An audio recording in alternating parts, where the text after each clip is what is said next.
Hello' everyone, আপোনালোক সকলোকে মোৰ অন্য এটা ব্লগলৈ স্বাগতম জনাইছোঁ। আজিৰ ভিডিঅ'টো খুব মোৰ ভাল লগা এটা দিনৰ ভিডিঅ'। 39th কনভকেশ্যন যোৰহাট ৰিজনেল চেণ্টাৰত হৈছিলে ইগন'ৰ। তো তাতে মই গৈছিলোঁ। এতিয়া এয়া স্কাৰ্ফ পিন্ধাই আছে মোক, প্ৰত্যেক ষ্টুডেণ্টকে এনেকৈ স্কাৰ্ফখন পিন্ধাই দিছে বাহিৰতে। আৰু এতিয়া এয়া ভিতৰৰ অডিটৰিয়ামলৈ আহিলোঁ। CKB কমাৰ্চ কলেজ অডিটৰিয়ামত হৈছে কনভকেশ্যনটো। তো এইটো খুব এটা ভাল লগা দিন, কাৰণ সপোন আছিলে মাষ্টাৰ্ছ কমপ্লিট কৰাৰ। তো যোৱা বছৰ সেইটো সপোন পূৰণ হ'ল, আৰু এবছৰৰ মূৰত আজি সেই কনভকেশ্যনলৈ বুলি আহিলোঁ। মানে ভৰিত দুখ পাই আছিলোঁ, সেইকাৰণে লাহে লাহে এয়া উঠিছোঁ ষ্টেজলৈ চাৰ্টিফিকেট ল'বৰ কাৰণে।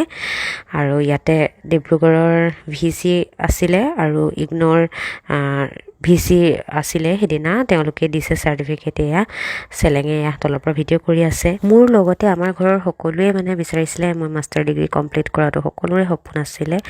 তো সেইকাৰণে এই স্পেচিয়েল মুমেণ্টটো মই এনেকৈ ফেচবুকতে সাঁচি ৰাখিছোঁ, ছ'চিয়েল মিডিয়াত স্মৃতি থাকি যাব।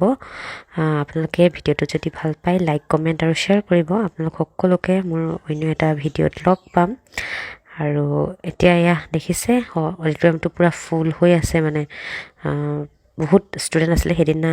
প্ৰায় 2000 ষ্টুডেণ্টক চাৰ্টিফিকেট দিয়া হৈছে যোৰহাট ৰিজনেল চেণ্টাৰত।